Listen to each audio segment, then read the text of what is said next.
Good morning. DeWayne Crumley, pastor of Friendship Baptist Church in Center Star, Alabama. The world today is definitely in turmoil. And to be honest, man does not have the answers. We all know that. Just look at the situation in the world.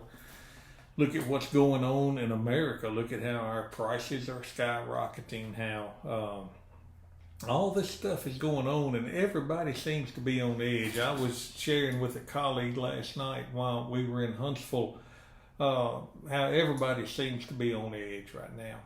Everybody is apprehensive for the future, and everybody is scared. You have politicians on both sides who cannot be trusted, and the world is just in a mess. However, God understands that. And as I was reading in Romans 8 this morning, the Apostle Paul said, all things work together for good. And I got to thinking about that. We look at the world through our filters and through our lenses. And God doesn't want us to do that. He wants us to look at the world through His filter and through His lenses. Well, exactly how does that work? Well, the Apostle Paul certainly did not have an easy life. He had a life that was hard. He had a life that was tough. He was in prison. He was beaten. He was stoned. He was shipwrecked. He was snake bit. He had all these things happen, and yet his focus was on God. And that's how God wants us. Yes, it may look bad with our physical eyes, but what is God's plan? What does God have planned for you? Sending Moses back to Pharaoh seemed bad to Moses. Hey, I'm in a foreign land. I can be made a slave. I can be killed. And yet he saw the world through God's eyes. And that's how God wants us. So listen, you need to stand on the promises of God. Paul said, all things work together for good. Now listen, that doesn't mean all things are good for us, but it means all things in our life for born-again believers work for good in the end. I was talking to a group of people Sunday, and the question came up, why does God put mountains in our way? And immediately it came to me that God puts mountains in our way so we learn to trust Him. And then someone said, why doesn't God move the mountains when I pray for Him to move the mountains? And a thought occurred to me that had never occurred to me. Is it better if God moves the mountain and you're walking on flat land without God?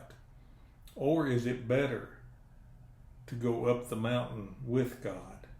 In fact, God is probably carrying you over the mountain. David said, yea, though I walk through the valley, I'll fear no evil, because you are with me. God has promised to be with us.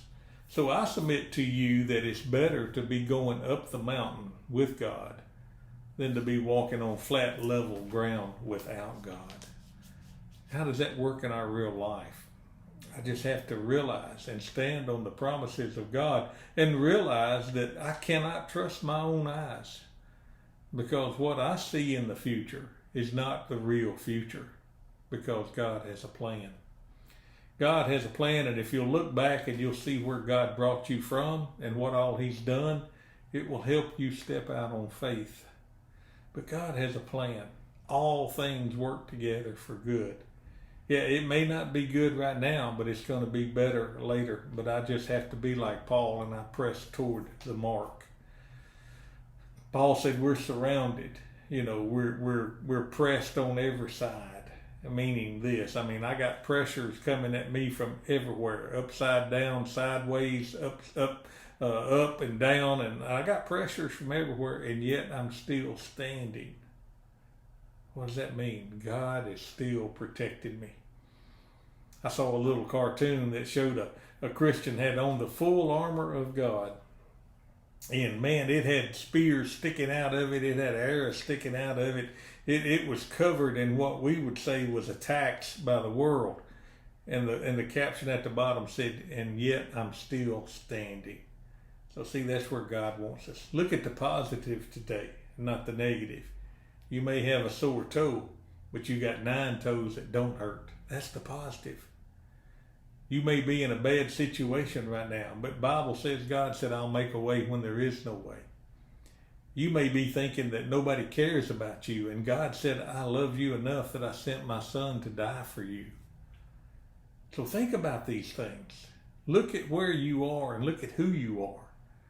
And if you don't know God today, I'd encourage you to come to the little church by the road and meet some Bible-believing people who love God, who have been in the exact same situation you're in, and they have watched God perform a miracle. So today, get your eyes off the world and put them on Christ, because he is the only thing that is the answer for our problems today.